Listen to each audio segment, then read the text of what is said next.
Khi con tim anh biết rung động là khi con tim anh biết hy vọng một người sẽ mãi luôn bên anh giữa cuộc đời thật yên ắng.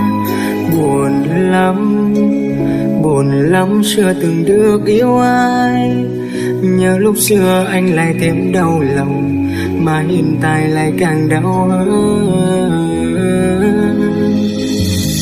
Tại vì sao thế, người đừng để anh phải nói hai tiếng tiếc nuối cho tim mình dành cho một người không xứng.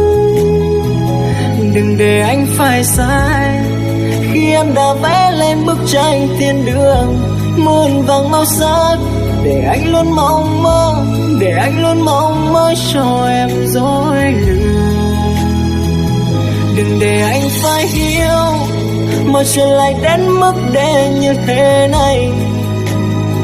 Thật sự là anh vẫn muốn em luôn trong tim anh là vết xước chưa lành.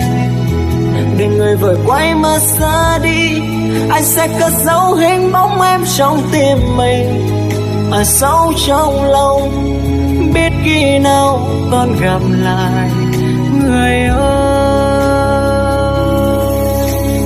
Như ngày xưa sóng gió mình ở bên nhau, giờ đây đã hết tình đôi ngã.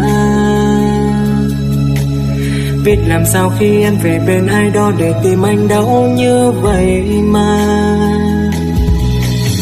Xót xa một lần nhìn lại mà giờ em vô tâm bước đi, vội quên hết đi những năm tháng êm đềm. Em bước đi thật rồi, nỗi đau để anh giữ